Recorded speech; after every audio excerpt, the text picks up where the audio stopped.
Hi everyone, so today we're going to talk about freight classification. If you're shipping in a less than truckload environment, your freight is moving under a freight classification. So where did it come from? Freight classification came from the National Motor Freight Traffic Association, which is a group of less than truckload carriers. It's a nonprofit organization.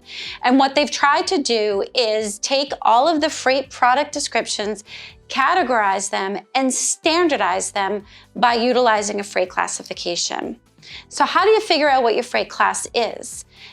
In the NMFC, there are today 18 different freight classifications. And the goal is to figure out what's on the pallet, how much space does that pallet take up on the truck, and then what's in the pallet.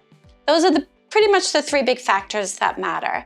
So how do you get there? How do you determine your freight class? The first thing you want to do is do the math calculation to figure out what your pounds per cubic foot are.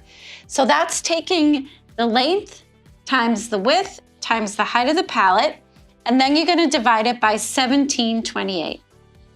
This is going to give you your cubic feet. All right?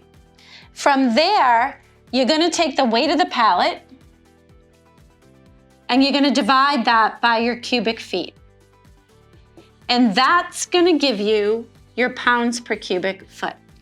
So in the three examples we have up here, this pallet of bricks, and it's a standardized pallet, the pounds per cubic foot is 1875. Now we have the same size pallet, so we're calling these pallets 48 by 48 by 48. They're 4 foot by 4 foot by 4 foot high. This 300-pound pallet, the pounds per cubic foot are 4.68. And then you have your TVs, which are the same weight as your bricks. And so the same math calculation, pounds per cubic foot here, is going to be the same as the bricks, which is the 1875. So you're kind of getting it, right? These pillows are really, really light. So you have a 300-pound pallet that's the same length, width, and height as your bricks and your TVs, but it's only 300 pounds versus 1,200 pounds, right? So these are 3 times heavier, the TVs and the bricks. So now you have your pounds per cubic foot. Now you need to go to the National Motor Freight Classification and you need to search by your commodity. So we have bricks, we have pillows, and we have TVs. So once you find your commodity, now you have your pounds per cubic foot. What you're gonna see is my NMFC item number, it's a 6-digit number, and under that are gonna be your subcategories, and they're gonna be based on ranges of pounds per cubic foot. So they'll range between 4 and 6, between 8 and 10, 12 or greater, or 4 or less. So in the bricks category at 1875, your actual freight classification is 50.